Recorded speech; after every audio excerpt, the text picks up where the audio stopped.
I'm back without the special, the flowers or whatever. But anyway, like I said, it's something how we have things come in our mind many years before it actually happened.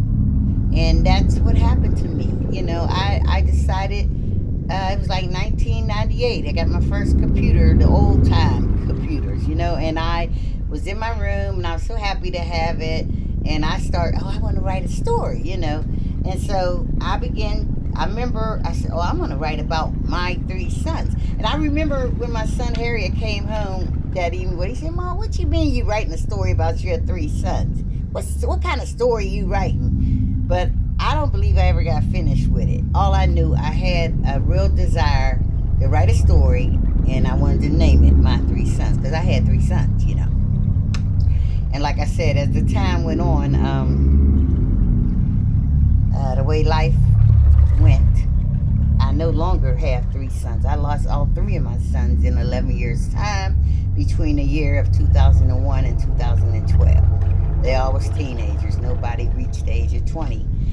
And I wrote that. And it was, when I was thinking about writing it, it wasn't like it was a sad story. I was just so happy about my three sons. And years later, it was something to write. I did later on. I published my book. It was like in 2012, my book was published, and I went to a lot of speaking engagements and different things to the youngsters in the group homes and all that. And I started a support group for mothers who lost their children. And it, like, a lot went down. I didn't know what to put in the story when God first put it in my mind, but years later, it was a story.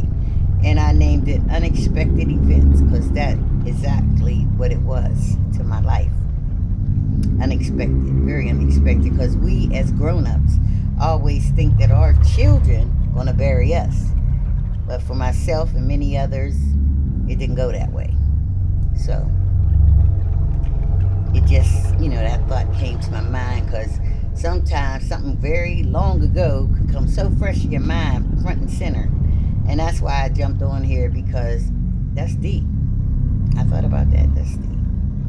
I remember my oldest son, Harriet, came and he said, Mom, what is you writing about your three sons? I said, I don't know. I'm writing a story. But I don't even remember what I put in it. I don't remember if I ever finished it.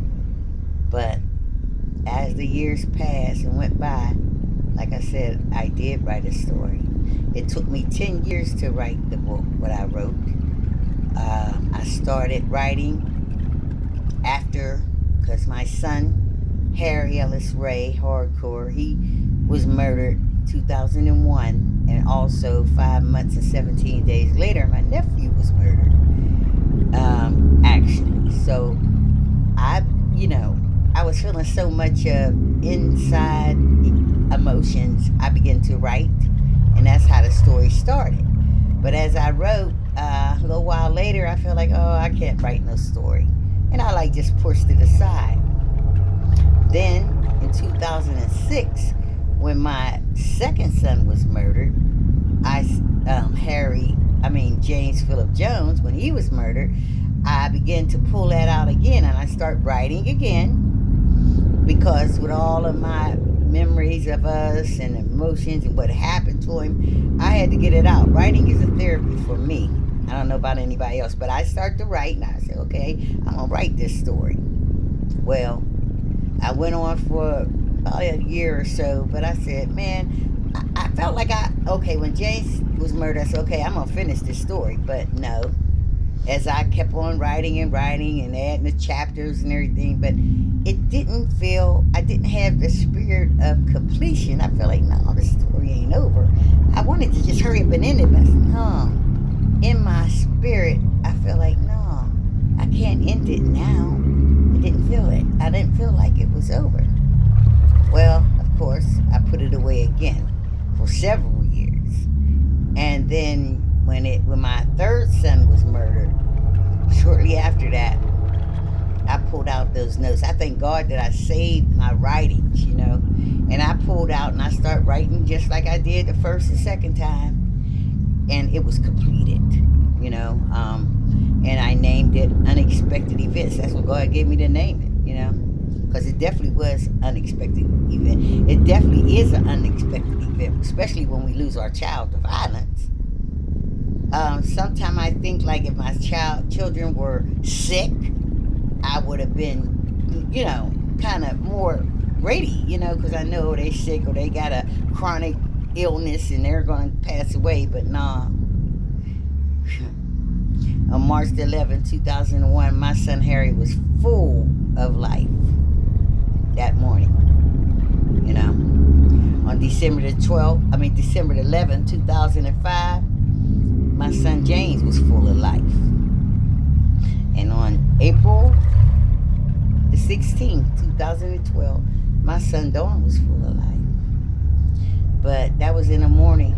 But by nightfall, each of them, they were gone.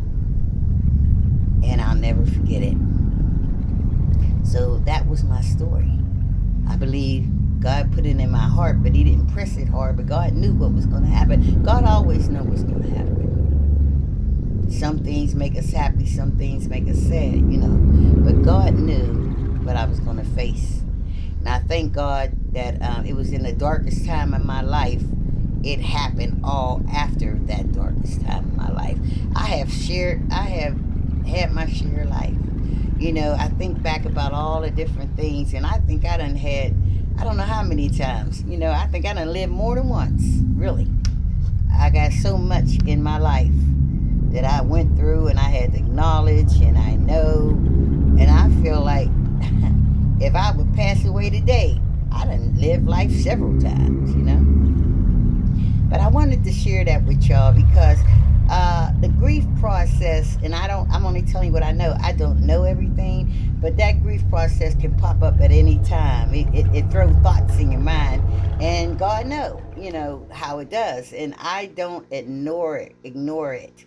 I usually have a hard time on the birthdays and the death days because that was my children that I birthed in the world. But then all these other thoughts would come up also. So I don't know how it came to me today, but it did. And that's deep to me. I was getting ready to write a story about my three sons like many years ago, like 1998, because I had the little computer. But I didn't know as the years grew older that I had a story. It was going to be a story. So I just thank God for keeping me strong because a lot of people say, "Oh, Miss Luana, you're so strong." I don't take pride in that because I didn't do nothing but trust in God to take me through. So I'm going to leave this with you all that might be on this journey now and feel like you can't make it. God can help you. And I know you feel like, oh, why God let them go? We don't have all the answers, but I can give you this answer. God can definitely help you because that's who I went to. And that's why I'm still here and able to tell my story because God helped me. I don't take no credit, and it don't faze me. People say, "Oh, you so strong." No. I can't take no credit. I just ask God to help me as I go. I got just as many sad days as any other mother or father or person that lost their loved one. But I thank God that I know my prayers was answered because every day he helps me. And when I have to be sad, I go there. Because I know, I call it down in the valley. When I go down in the valley, I don't put on brakes. I let myself go down there. Because I know if God brought me up once, he can continue to bring me up. Because I still trust in him, even though what happened. So, like I said, I got the title for my story before it even happened. But once I wrote the book, I just wrote unexpected events. Because that's definitely what it is when we lose a loved one. So quick. And just so quickly. You see them in the morning and before sundown, or when sundown, life is all over. I'm just praying to God keep me strong, because I got a lot of things that go through my mind. But I trust in God to keep my sanity and keep me strong. And if you want that, you have to trust in God. And I'm going to close and say, God bless you all. And I hope that you will get through whatever time you're going through, because I made it through, and he continued to help me to make it through no matter what's going on. God is always